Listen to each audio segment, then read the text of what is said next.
হচ্ছে আমরা যে মুসলমান তা কোথায় পেলাম? আমরা যে মুসলমান এই পরিচিতি কোথায় পেলাম?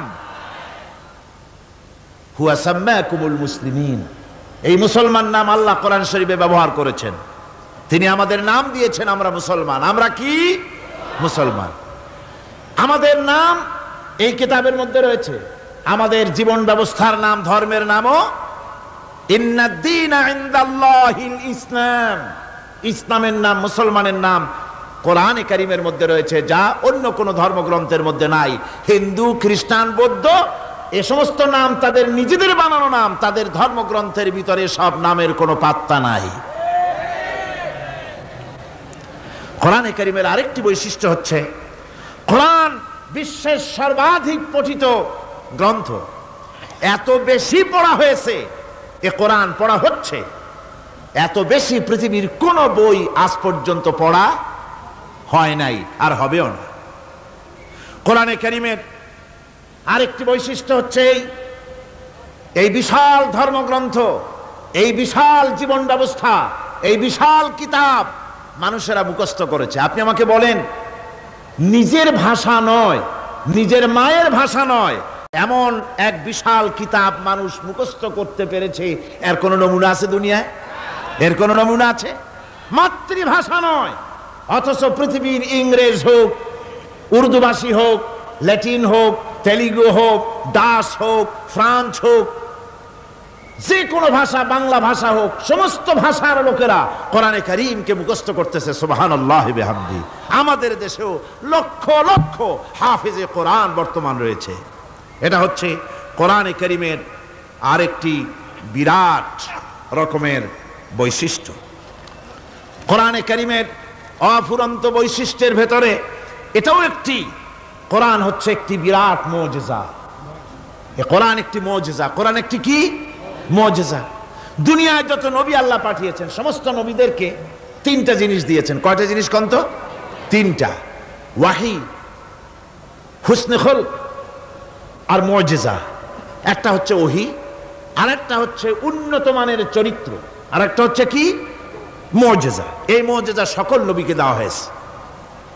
মুজিজা হচ্ছে সমকালীন যুগের বড় যে কোনো শক্তিকে দুর্বল করে দেয়, যে কোনো জিনিসকে দুর্বল করে দেওয়ার মতো ক্ষমতা রাখে যে জিনিস, তার নাম মুজিজা।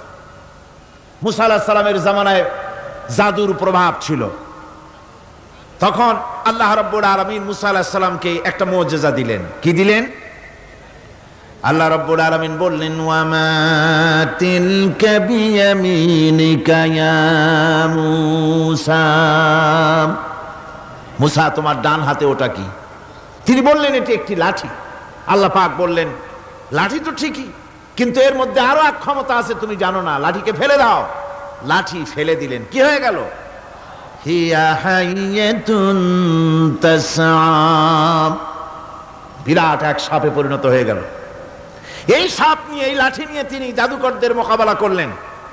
জাদুকরেরা বলল, আপনি আগে দেখাবেন জাদু না আমরা দেখাবো আগে? মুসা আলাইহিস সালাম বললেন, তোমরা আগে দেখাও।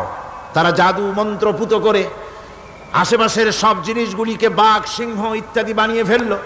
এগুলি ঝাঁপিয়ে পড়লো মুসা আলাইহিস সালামের উপরে। ক্ষণিক সময়ের জন্য মুসা আলাইহিস সালাম ঘাবড়ে গেলেন। আল্লাহ রাব্বুল আলামিন হযরতে মুসাকে ডেকে বললেন, মুসা রে, ভয় পাওয়ার কোনো কারণ নাই। প্রতিষ্ঠিত একটি সরকারের বিরুদ্ধে তোমাকে নামায় দিয়া ময়দানে তোমাকে আমি একা ছেড়ে দেই নাই। আমি আল্লাহ রাব্বুল আলামিন তোমার সাথে আছি। হাতের লাঠি ছেড়ে দাও। মুসা আলাইহিস সালাম লাঠি ছেড়ে দিলেন। লাঠি সাপ হয়ে গেল। হা করলো। জাদুকরদের তৈরি করা সমস্ত বাঘ, সিংহ, সাপ মুসা আলাইহিস সালামের লাঠি মার্কা সাপের পেটের মধ্যে গিয়া ঢুকলো। জাদুকরেরা মনে করলো, আমরা যা দেখালাম তা তো জাদু, নিঃসন্দেহে। মুসা আলাইহিস সালাম যা দেখালেন তা নিঃসন্দেহে জাদু নয়, কারণ জাদু তো খেয়ে ফেলে দিয়েছে। কাজী জাদু যে জিনিসে খায় সেটা তো জাদু না, সেটা জাদুর বাবা অথবা দাদা। এটা ছিল মুসা আলাইহিস সালামের মুজিজা। হযরত দাউদ আলাইহিস সালামের মুজিজা ছিল, আল্লাহ রাব্বুল আলামিন তাকে মুজিজা দিয়েছিলেন, গলার সুন্দর আওয়াজ দিয়েছিলেন। তিনি যখন জাব্বুর শরীফ তেলাওয়াত করতেন, উড়ন্ত পাখিরা ওড়া বন্ধ করে চতুর্দিকে বসে আল্লাহর কালাম শুনতো। তিনি লোহা দিয়ে অস্ত্র তৈরি করতেন। অস্ত্র বানাবার সময় আগুন দিয়ে লোহা পোড়ায় অস্ত্র বানাতে হয়। দাউদ আলাইহিস সালামের তার প্রয়োজন ছিল না। তিনি যখন লোহা হাতির ভিতরে নিয়ে চাপ দিতেন, লোহা পানি হয়ে আঙ্গুলের ফাঁক দিয়া গলে পড়ে যেত। এটা ছিল তার মুজিজা। হযরত সুলাইমান, আল্লাহ রাব্বুল আলামিন তাকে মুজিজা দান করলেন। কোরআনে কারীমের ভিতরে রব্বুল আলামিন বলেন, হযরত সুলাইমান আলাইহিস সালাম সকাল বেলায় বিনা মেশিনে বিনা ইঞ্জিনে তক্তার উপরে বসে যেতেন। তক্তা 1 মাসের পথ অতিক্রম করত। আবার সন্ধ্যা বেলায় বসতেন, এই তক্তা আর 1 মাসের পথ অতিক্রম করে যেত। ঈসা আলাইহিস সালামের মুজিজা ছিল জন্মান্ধের চোখের উপরে হাত বুলিয়ে দিতেন, সঙ্গে সঙ্গে চোখ ভালো হয়ে যেত।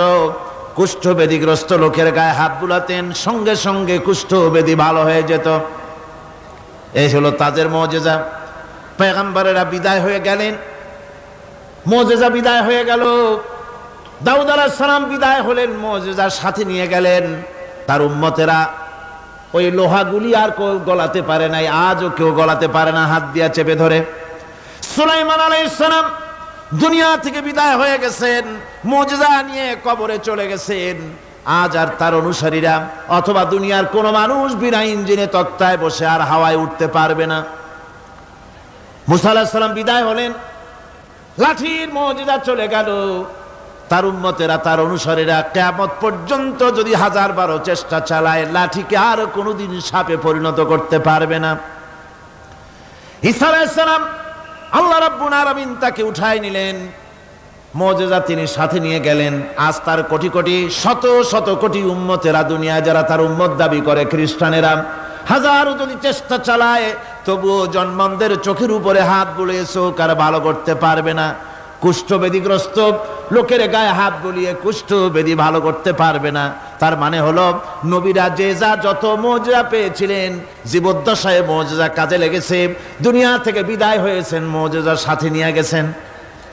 কিন্তু আপনার আমার নবী, বিশ্ব নবী জনাব মুহাম্মদ রাসূলুল্লাহ সাল্লাল্লাহু আলাইহি ওয়াসাল্লামের কাছে আল্লাহ রাব্বুল আলামিন তাকে যত মুজিজা দিয়েছিলেন, 3000-এর উপরে আল্লাহর নবীর মুজিজা ঘটেছিল 23 বছরের নবুয়তের জীবনে। তার মধ্যে শ্রেষ্ঠ মুজিজা হতেছে কোরআন মাজিদ। আল্লাহর নবী বিদায় হয়ে গেলেন, মুজিজা সাথে নিয়ে যান নাই, মুজিজা রেখে গেলেন দুনিয়ায়। কিয়ামত পর্যন্ত দুনিয়াবাসী নবীর উম্মতেরা কোরআনের মুজিজা ব্যবহার করতে পারবে। এই কোরআনে কারীম রাসূল কারীম সাল্লাল্লাহু আলাইহি সাল্লামের জীবনের শ্রেষ্ঠ মুজিজা।